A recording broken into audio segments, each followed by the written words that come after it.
बहुत समय पहले की बात है।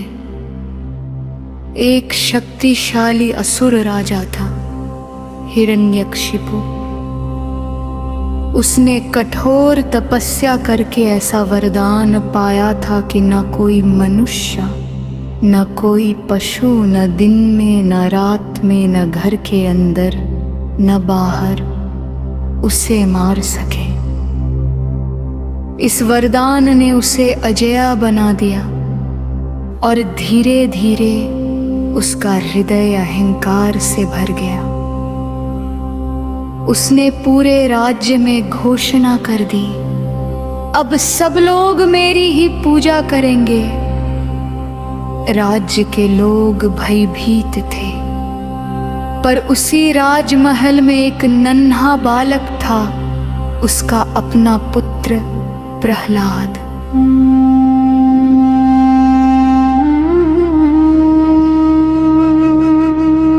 प्रहलाद का हृदय भगवान विष्णु की भक्ति से भरा हुआ था। वो हर समय प्रेम से कहता, नारायण ही सबसे बड़े हैं, वही सच्चे ईश्वर हैं।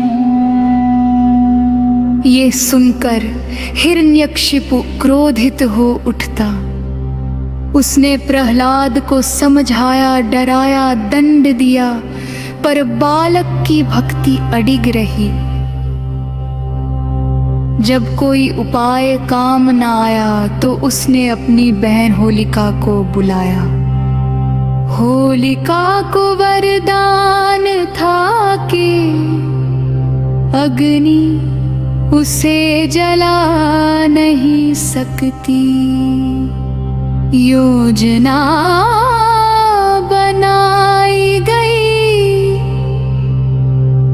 प्रहलाद को गोद में लेकर जलती अग्नि में बैठ जाओ।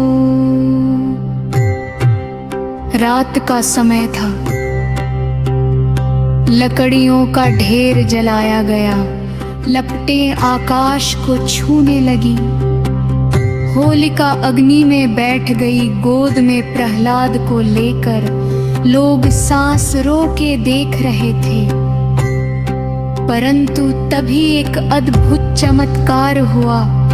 जिस अग्नि से होलिका सुरक्षित रहने वाली थी, उसी अग्नि ने उसे भस्म कर दिया। और जो बालक जलने वाला था, उसे अग्नि का एक शोल भी छू न सका। भक्ति की शक्ति के सामने अहंकार हार गया। इसी घटना की स्मृति में आज भी होलिका दहन किया जाता है, ये याद दिलाने के लिए कि सच्ची श्रद्धा की हमेशा विजय होती है। लेकिन कहानी यहीं समाप्त नहीं होती। हिरण्यकशिपु का अत्याचार बढ़ता गया।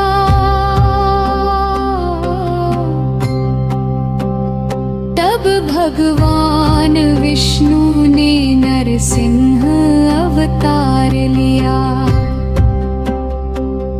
ना पूर्ण मनुष्य ना पूर्ण पशु, संध्या के समय राजमहल की दहलीज पर